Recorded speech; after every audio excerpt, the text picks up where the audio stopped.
بالله من الشیطان الرجیم بسم اللہ الرحمن الرحیم الذین ینقضون وہ لوگ کہ جو توڑتے ہیں عہد اللہ کے معاہدہ کو من بعد میثاقہ اس کو مضبوط کرنے کے بعد ویقطعون اور قطع کرتے ہیں ما امر اللہ به ان یوصل اس چیز کو کہ اللہ نے حکم دیا کہ اس کو جوڑا جائے ویفسدون اور فساد مچاتے ہیں فی الارض زمین میں اولئک هم الخاسرون یہی لوگ ہیں خسارہ پانے والے نقصان پانے والے الذین ینقضون یہ الفاسقین کی صفت ہے کہ وہ لوگ کہ جو اللہ کے معاہدہ کو توڑتے ہیں ینقضون نقضن سے ہے نقضن کا اصل معنی ہوتا ہے رسی وغیرہ کے بل کھولنا لیکن بعد میں اس کا استعمال ہونے لگا عہد توڑنے میں ینقضون نقضن سے ہے نقضن کا اصل معنی ہے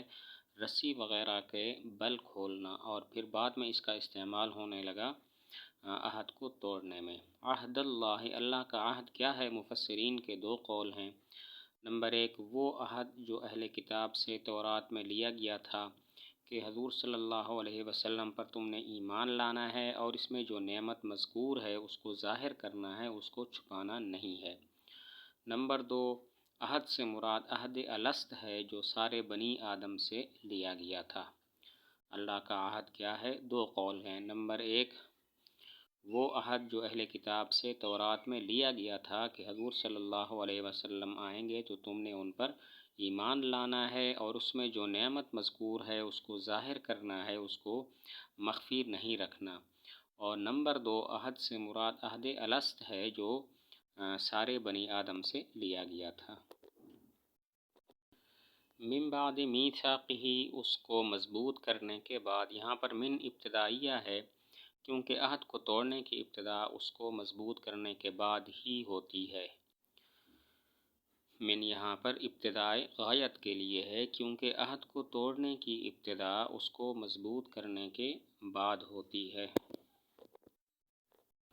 وَيَقْطَعُونَ مَا أَمَرَ اللَّهُ بِهِ أَن يُوصَلَ جس کے جوڑنے کا اللہ نے حکم دیا اس کو توڑتے ہیں یہاں مفسرین کے دو قول ہیں نمبر ایک اللہ تعالیٰ نے حکم دیا ہے کہ رسولوں میں تفریق نہیں کرنی کہ بعض پر ایمان لاؤ اور بعض پر ایمان نہ لاؤ حکم یہ ہے لا نفرق بین احد من رسلہ لیکن وہ اس کو توڑتے ہیں اور کہتے ہیں نؤمن ببعض ونکفر ببعض بعض پر ہم ایمان لاتے ہیں اور بعض کا ہم انکار کرتے ہیں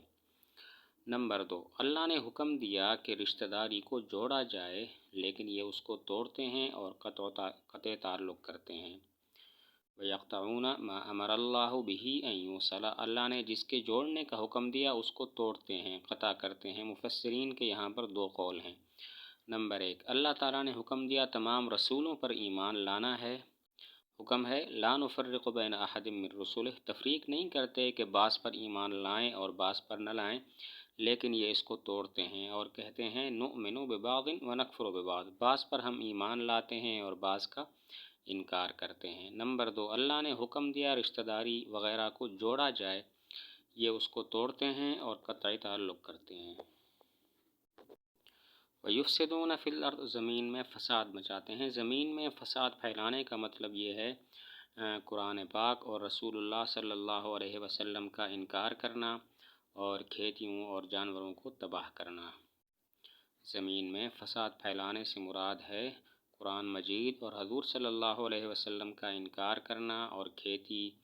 مویشیوں وغیرہ کو تباہ کرنا ان کو خراب کرنا اولئک هم الخاسرون یہی لوگ خسارے والے ہیں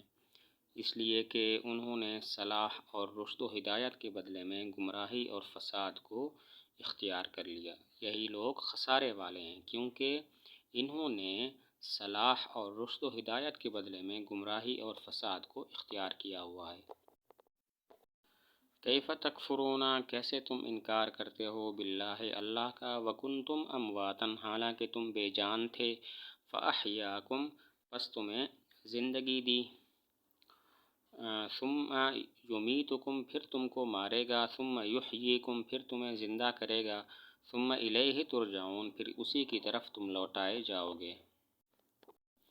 کیف تکفرون باللہ اللہ تعالیٰ کفر پر ان کو دھمکی دے رہے ہیں کہ تم اللہ کا انکار کیسے کر سکتے ہو اللہ کا اللہ کے ساتھ کفر کیسے کر سکتے ہو؟ وکنتم امواتن، حالانکہ تم بے جان تھے۔ بے جان کا مطلب یہ ہے عناصر، غذائیں، اخلاط، نطفے، جمع ہوا خون، گوشت کے ٹکڑے اور بغیر روح کے جسم۔ وکنتم امواتن، حالانکہ تم بے جان تھے۔ بے جان ہونے کا مطلب ہے تم عناصر، غذائیں تھیں، اخلاط تھے، نطفے تھے اور جمع ہوا خون تھا اور گوشت کے ٹکڑے تھے اور بغیر روح کے ایک جسم تھے۔ فاحیاکم، پھر تمہیں زندہ کیا، یعنی تمہارے اندر جان ڈالی۔ اب یہاں پر سوال یہ ہوتا ہے کہ کنتم امواتن فاحیاکم، اس میں عطف فا کے ذریعے ہے،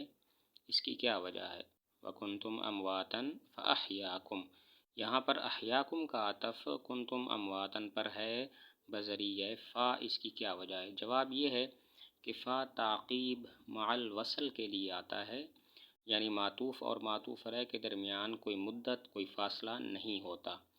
چونکہ یہاں پر جو زندگی حاصل ہوتی ہے اس چیز، اس حالت کے بعد کہ جس میں انسان غذا، عناصر وغیرہ ہوتا ہے، کوئی مدت نہیں ہوتی، اسی وجہ سے فا کے ذریعے عطف کیا۔ جواب یہ ہے عناصر کے بعد جو زندگی انسان کو دنیاوی زندگی حاصل ہوتی ہے، کوئی فاصلہ نہیں ہوتا، کوئی مدت نہیں ہوتی، اسی وجہ سے فا کو ذکر کیا جو تعقیب مع الوصل کے لیے ہے، یعنی یہ بتانے کے لیے کہ معطوف علیہ معطوف کے فوراً بعد ہے، بغیر کسی مدت اور فاصلہ کے۔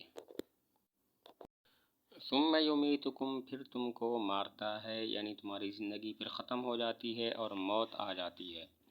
یہاں پر سوال یہ ہوتا ہے کہ یہاں پھر عطف بذریعہ ثم کیوں ہے؟ یمیتکم کا ماقبل پر عطف ثم کے ذریعے کیوں ہے؟ جواب یہ ہے کہ ثم تراخی کے لیے آتا ہے، یعنی یہ بتانے کے لیے کہ معطوف علیہ معطوف کے کچھ عرصہ بعد واقع ہوا ہے۔ انسان پر موت کا طاری ہونا کچھ عرصے کے بعد ہوتا ہے، اسی وجہ سے ثم کو ذکر کیا، ثم کے ذریعے عطف کیا۔ سوال ہوتا ہے یمیتکم کا ماقبل پر عطف بذریعہ ثم کیوں ہے؟ جواب یہ ہے کہ ثم تراخی کے لیے آتا ہے، یعنی یہ بتانے کے لیے کہ معطوف علیہ معطوف کے کچھ عرصہ بعد واقع ہوا ہے۔ انسان پر جو موت طاری ہوتی ہے وہ بھی ایک عرصہ کے بعد ہوتی ہے عام طور پر، اسی وجہ سے لفظ ثم کے ذریعے اس کا عطف کیا۔ ثم یحییکم، پھر تمہیں دوبارہ زندہ کرے گا، یعنی جس دن سور پھونکا جائے گا اس دن اللہ تعالیٰ تمہیں دوبارہ زندہ کرے گا۔ ثم یحییکم، پھر تمہیں زندگی دے گا، اس کا مطلب جس دن سور پھونکا جائے گا اس دن اللہ تعالیٰ تمہیں دوبارہ زندگی عطا فرمائے گا۔ ثم الیہ ترجعون، پھر اسی کی طرف تم لوٹائے جاؤ گے، یعنی حشر کے بعد پھر اسی کی طرف تم لوٹائے جاؤ گے اور پھر تمہارے اعمال کی جزا تم کو دے گا۔ پھر اسی کی طرف تم لوٹائے جاؤ گے، یعنی حشر کے بعد تم اسی کی طرف لوٹائے جاؤ گے اور وہ تمہارے اعمال کا تمہیں بدلہ دے گا۔ یہاں پر سوال یہ ہوتا ہے کہ اس آیت کے مخاطبین تو وہ لوگ ہیں جو حشر نشر کے قائل نہیں ہیں، پھر ان کو کیسے یہ خطاب کیا گیا ثم الیہ ترجعون،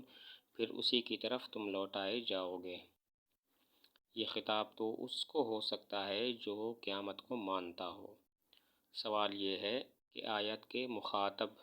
وہ لوگ ہیں جو حشر نشر کے قائل نہیں ہیں،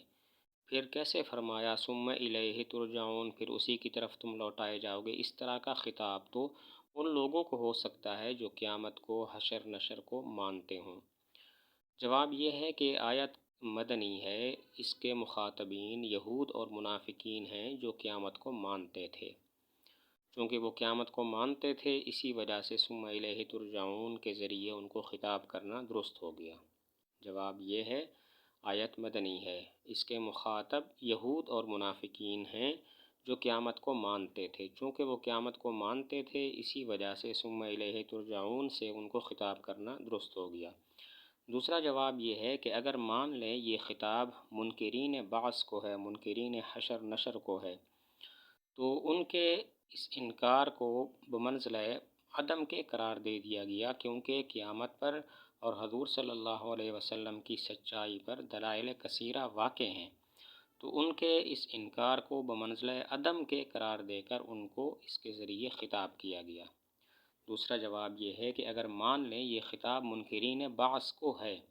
تو پھر ہم کہتے ہیں ان کے انکار کو بمنزلہ عدم کے قرار دیا گیا، کیونکہ حشر نشر پر اور حضور صلی اللہ علیہ وسلم کے سچا ہونے پر دلائل کثیرہ قائم ہیں، تو ان کے اس انکار کو بمنزلہ معدوم کے قرار دے کر ثم الیہ ترجعون کے ذریعے ان کو خطاب کیا گیا۔